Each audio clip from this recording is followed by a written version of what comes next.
11 June শুরু হয়েছে football বিশ্বকাপ। এই প্রথমবার ৪৮টি দেশকে নিয়ে প্রতিযোগিতার আয়োজন করছে ফিফা। সেই তালিকায় জায়গা করে নিয়েছে কেপ ভার্দে, উজবেকিস্তানের মতো নানা নতুন দেশ।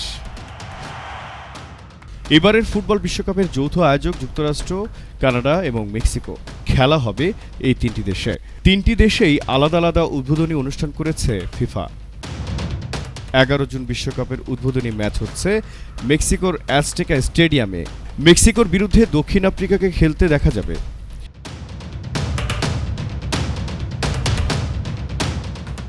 ফুটবল বিশ্বকাপ কে জিতবে তা নিয়ে আদি ফুটবল প্রেমী ও নতুন প্রেমীদের মধ্যে আগ্রহের শেষ থাকে না।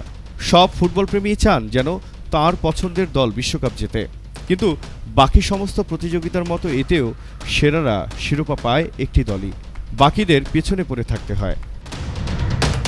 বিশ্বকাপ শুরুর আগেই অনেক ফুটবল প্রেমী বিজয়ীকে নিয়ে নানা ভবিষ্যৎবাণীও করে থাকেন। এক্ষেত্রে বেশিরভাগই গ্রহ নক্ষত্রের ওপর ভিত্তি করে ভবিষ্যৎবাণী করা হয়। পশুদের দ্বারাও বিশ্বকাপ কে জিততে পারে এমন ভবিষ্যৎবাণীও করা হয়ে থাকে। তবে 2014 থেকে বিশ্বকাপ ফুটবল নিয়ে সফল ভবিষ্যৎবাণী করা এক গণিতবিদ এবারও মাঠে নেমেছেন। জার্মানির গণিত বিশেষজ্ঞ জোয়াকিম ক্লেমেন্টের 2026-এর ফুটবল বিশ্বকাপ নিয়ে করা ভবিষ্যৎবাণী এবার সামাজিক মাধ্যমে যথেষ্ট শোরগোল ফেলেছে। কারণ এবার তিনি এমন এক দেশের নাম ঘোষণা করেছেন যে দেশ কখনো ফুটবল বিশ্বকাপ ছুঁয়েই দেখেনি।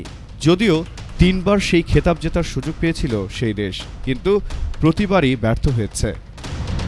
ফলে ভাবা যেতেই পারে যে ক্লেমেন্টের ভবিষ্যৎবাণী মোটেই বিবেচনার যোগ্য নয় এবং তা নিয়ে এত মাতামাতি করার মতো কিছুই নেই। কিন্তু ক্লেমেন্টকে নিয়ে হইচই ফেলার যথেষ্ট কারণ রয়েছে। এটি তার ফুটবল বিশ্বকাপ নিয়ে করা প্রথম ভবিষ্যৎবাণী নয়। তার ফুটবল বিশ্বকাপ নিয়ে করা চতুর্থ ভবিষ্যৎবাণী হচ্ছে লিভারপুলের তারকা ফুটবলার ভার্জিল ভ্যান ডাইকের নেতৃত্বাধীন দেশ নেদারল্যান্ডসই নাকি এবার সেরার শিরোপা পাবে। রোনালদো প্রেমীদের মন ভেঙে দ্বিতীয় স্থানে ক্লেমেন্ট রেখেছেন পর্তুগালকে। As an exercise in showing to the world that economists think they can predict absolutely everything even if they have no clue. এই জার্মান গণিতবিদ শেষ 3বার 2014, 2018 এবং 2022 বিশ্বকাপের যে ভবিষ্যৎবাণী করেছিলেন তার প্রতিটি মিলে গিয়েছিল। তার বলা দেশগুলি শেষ পর্যন্ত বিশ্বকাপ ঘরে নিতে পেরেছিল। ক্লেমেন্টের ভবিষ্যৎবাণী মতে 2026-এ ফিফা আয়োজিত ফুটবল বিশ্বকাপ জিতবে নেদারল্যান্ডস। লিভারপুলের তারকা ফুটবলার ভার্জিল ভ্যান ডাইকের নেতৃত্বাধীন এই দেশই নাকি এবার সেরার শিরোপা পাবে। রোনালদো প্রেমীদের মন ভেঙে দ্বিতীয় স্থানে ক্লেমেন্ট রেখেছেন পর্তুগালকে।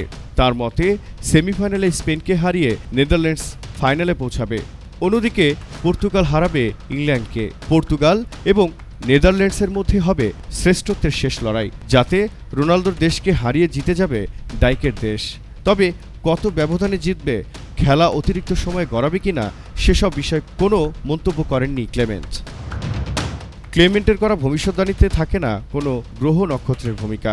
উল্টে দেশের জিডিপি, ক্রীড়ার অবকাঠামো, দেশের জনসংখ্যা, দেশবাসীর ফুটবলের প্রতি ভালোবাসা ও মর্যাদা এবং বিশ্ব র্যাঙ্কিংয়ে সেই দেশের জাতীয় ফুটবল দল কত নম্বরে রয়েছে প্রভৃতি সে সমস্ত বিষয়ের উপর ভিত্তি করে ক্লেমেন্ট ভবিষ্যৎবাণী করে থাকেন।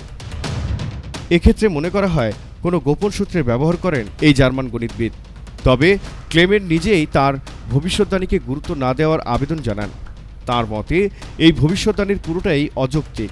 2014 সালের ভবিষ্যৎবাণী সঠিক হওয়ার আগ পর্যন্ত ক্লেমেন্ট মনে করতেন যে বিশ্বকাপ বিজয়ীর নাম কখনো আগেভাগে প্রকাশ করা যায় না। Structure to find them, develop them and kind of turn them into world class. এই ভাবনাতেই ক্লেমেন্ট নিজের মডেলে একটি ভবিষ্যৎবাণী করে প্রকাশ করেছিলেন।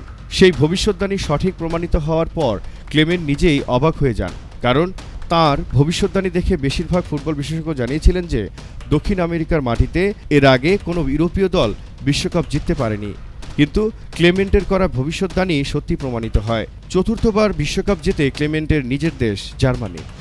এর পরের 2বারও ক্লেমেন্টের ভবিষ্যৎবাণী মিলে যায়। 2018 সালে ফ্রান্স এবং 2022 সালে আর্জেন্টিনা বিশ্বকাপ জেতে। 2026-এও সেই ধারা বজায় থাকবে নাকি ক্লেমেন্টের বিশ্বকাপ নিয়ে সঠিক ভবিষ্যৎবাণী করার ক্ষমতা হ্যাট্রিক করেই ম্লান হয়ে যাবে তা সময় বলতে পারবে।